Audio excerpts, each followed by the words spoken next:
Karena ruh itu wujudnya adalah nur, nur ala nur, ada 3 komponen. Komponen yang pertama dari ruh namanya nurullah, cahaya Allah. Komponen yang kedua adalah nur Muhammad, ya, cahaya terpuji. Cahaya terpuji itu sering disebut oleh para leluhur kita sebagai Rasulullah sejati yang ada di dalam diri. Makanya Rasul itu ada 2, Rasul yang syar'i, yang wujudnya adalah manusia. Yang kedua adalah Rasul yang hakiki, wujudnya adalah nur. Dan nur ini ada pada setiap manusia. Itulah keadilan Tuhan. Kita mau lahir di zaman mana, tidak ada yang fisik, ya, secara syar'i, tetapi yang hakiki selalu ada pada di setiap manusia. Makanya Rasulullah sejati ada pada dirimu, dan itu membimbingmu setiap saat.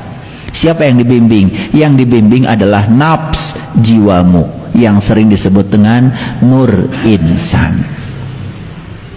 Jadi apa yang mau kita bicarakan di sini? Jalan pulang. Satu kata jalan, yang kedua pulang. Yang ketiga adalah percikan cahaya ilahi, yaitu ruh yang ditiupkan Allah dalam diri. Jadi ruh yang ditiupkan Allah ke dalam diri ini harus tahu jalan pulangnya.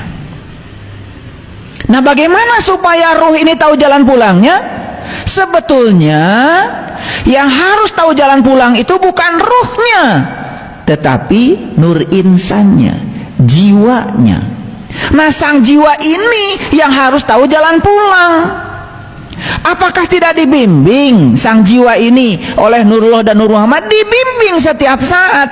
Cuman si jiwa ini jarang ikut pada bimbingan dari Nurullah dan Nur Muhammadnya. Itu saja. Jadi kalau ingin tahu jalan pulang, sederhana, ikuti saja bimbingan dari Nurullah dan Nur Muhammad yang ada dalam diri.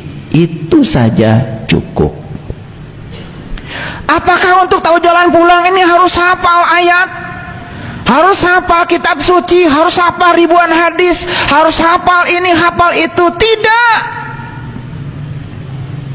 Tidak.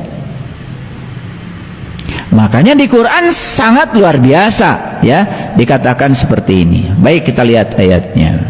Ini Quran surat Al-Hijr ayat yang ke-29. Jadi bisa dibaca, ya, surat ke-15 ayat 29.